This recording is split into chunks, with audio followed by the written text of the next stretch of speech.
15. Copy. Surprise. The days were short in Kalawao because the sun did not appear over the Pali until nearly noon. The nights were long and wretched. Blustery winds seemed to leak into every corner. Somehow the misery added up to 4 years. Then in December of 1872, during my 4th year at Kalawao, Hawaii's king died, the one who had established this settlement. The new king dismissed the Board of Health and appointed another one. According to the stories we got from newspapers and our letters from home, the new board was determined to find everyone on our islands who had leprosy. More bounty hunters were sent out to track them down. And the rumors must have been true because the steamers came more often and brought larger groups of people. There was much to gossip about in Kalawao as more huts were built along the road between our village and Kala'upapa. Mr. Meyer visited the settlement more often. He went from house to house with the Luna, ordering everyone who didn't have leprosy to leave the peninsula. The Board of Health cannot afford to keep you here, he said. Of course those who'd come to help sick family members couldn't just leave them. Some helpers did because they were forced to. Others hid. We learned to expect new changes each week. But one day when the steamer arrived it brought something that jolted me, as if a volcano had erupted. And like the earthquakes that follow an eruption, it shook me for days afterward. The day began like all other days with Boki ordering me about from the next room. Pia, he called.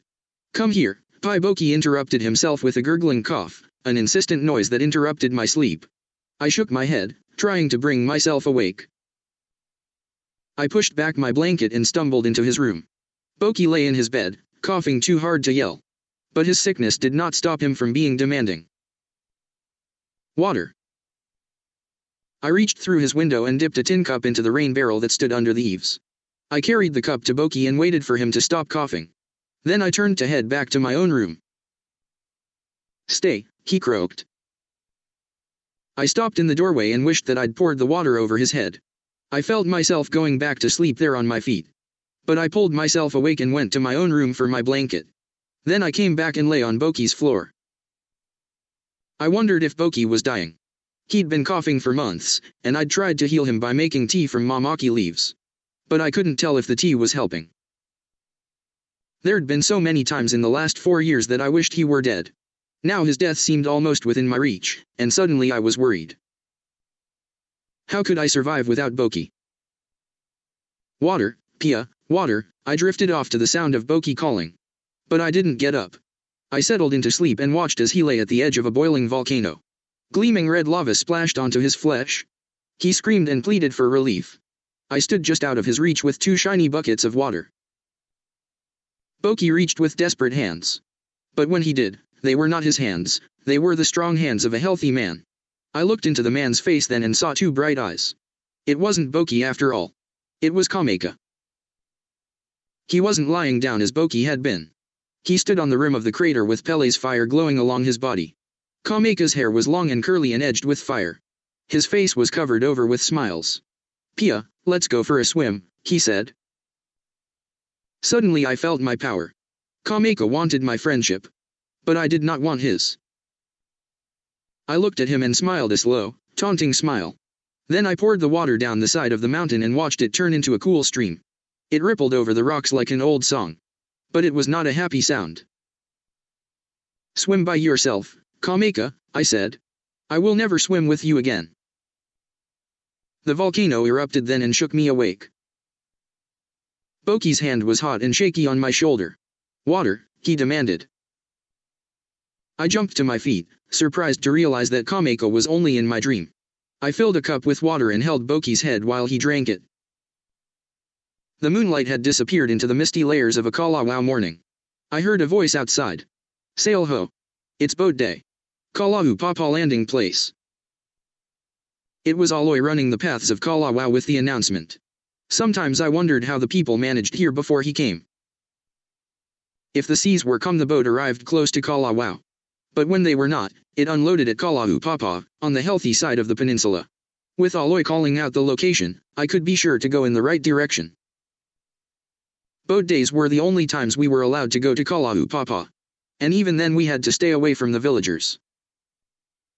When Boki lay back on his pillow, I said, "It's boat day." I guess I'll go to the landing and see what I can steal. Boki had fallen back to sleep. I refilled the cup with water, set it on a small table, and dragged the table to Boki's bed so he could get his own water. Then I washed my face, pulled on my trousers, and changed my shirt. I took a cloth sack off a nail on the wall and slipped quietly out the door. I climbed onto Maui and rode to Kiona's small thatched hut. It's boat day, Makanui, I called. Are you going? Makanui came to the door. Her long hair was tangled like seaweed. Aloha to you, Pia. Can I ride on your horse with you? Of course, I said. But you need to comb your hair first. Kiona came to the doorway. Her hair was loose and needed combing too. But none of this changed the beauty I saw in her. Somehow the light in her eyes always made me want to stay and visit. Pia, you watch her. Don't let Albert get close to her or I'll feed you to the wild pigs. Kiona combed Makanui's hair while she talked. Then she tied it back with a bit of plant fiber. There, now you look better. She gave Makanui a playful swat on the bottom. Makanui did look neater, but her dress was wrinkled.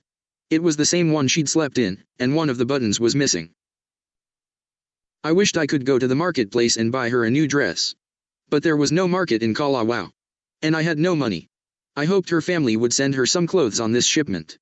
But she didn't usually get much from home.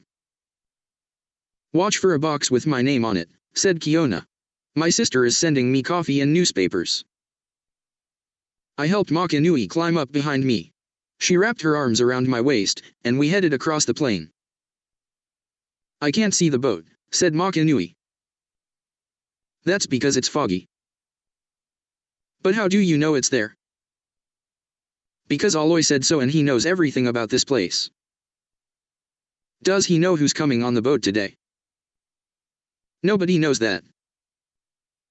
I bet it's more people with leprosy. Probably, I said. I hurried Maui along then because I was anxious to see if anything had come on the boat for me. Makanui leaned her head against my back. She didn't speak for a while and I thought she might be falling asleep. But suddenly she spoke up. Pia, she said, your foot is bleeding. I looked at my foot and saw that she was right. There are thorns by Boki's house, I said. I must have stepped on them. Doesn't it hurt? I can't feel it. Can you feel me here at your back? Asked Makanui. Of course. I can feel it too. Makanui leaned into my back. I like you, Pia. I liked Makanui, too. I liked the way she felt like family to me. Good, I said. Because if you don't like me I'll throw you into the Kaurahako crater. I turned Maui back toward the hill that had once been a volcano. Makanui knew that in ancient times the crater inside had sometimes been used for a watery grave. No, she squealed. Don't take me there. I like you, I like you. Don't take me there. Her voice jiggled because we were riding fast. I slowed Maui down. All right, then, I said. I won't throw you in the crater after all. I'll take you to the landing instead. We rode across the peninsula, and I noticed how the lantana spilled over the low rock walls. And how its tiny blossoms of yellow, orange, and pink were so vivid against the scrubby plain. I also thought how odd it was that these flowers had been here all along. All I had seen at first was the grayness of this place. But now it seemed that making a few friends had helped me notice patches of color splashed across our peninsula. When we got to the landing, others were already there. They sat on black boulders or lay in the scraggly grass and waited for letters and supplies from home. And food sent by the Board of Health. I saw the first whaleboat being loaded from the side of the steamer. For a moment I felt sorry for the people climbing into the little boat. But then I remembered to harden my heart so that I would not feel their pain. I helped Makanui climb down onto a lava boulder and then I hopped off Maui, tied a rope to his halter, and looped it over the boulder. I sat down to inspect my wounds. I found 2 thorns near the middle of my right foot. That was when I realized that the numbness behind my toes was spreading. I pulled out the thorns and wiped away the blood that oozed there. I was glad that at least I didn't feel pain. But I told myself to wash the wounds as soon as I could. And to treat them with salt and the juice of popolo berries. But first I must pay attention to what goods might be coming from home. I watched the whaleboat as it came closer. I saw a man and woman huddled in the boat. It made me feel again how alone I was when I came here. It reminded me of how Aloy and the sailor had said it was good to stick together. And how, in some ways, Maka Nui, who'd been a stranger, became my little sister on that day. But this man and this woman didn't look like strangers who just happened to be in the same whaleboat. They looked as if they'd chosen to come here together. Still, from the way she hung onto his arm, I thought she was afraid of losing him before they arrived. The woman raised her face to the high poly. She reached for the lei around her neck and pressed its purple blossoms to her face. Even from this distance I could see how she clung to it. And how it shook in her hands. It was probably her last gift from her family. The man who was with her did not look at the poly or pay attention to those of us waiting on the shore. Instead he stared into the waves at the side of the boat. I suppose he was thinking how each wave carried him closer to Molokai. And farther from home. He was a tall man and his broad shape was familiar. I couldn't see his face. But his hair, it was curly. And I felt suddenly as if someone I knew was coming to the leprosy settlement. I could not believe what I was seeing. I grabbed Maka Nui's hand. Surely it's not him, I said. Who? Asked Maka Nui. I noticed how the man lifted his head. How he saw the people of the settlement watching him. How he blinked, then closed his eyes quickly, as if that would erase what he had seen. He pulled the woman's face into his chest then, as if he wanted to prevent her from seeing it, too. So tender he was and so much like family. Tell me, Pia, said Maka Nui. Who do you see? I think I see someone I know. My voice trembled and I hugged myself to control my shaking. Who?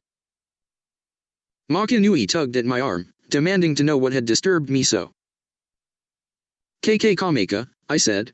I see Kameka. But why is he coming to Kalawao?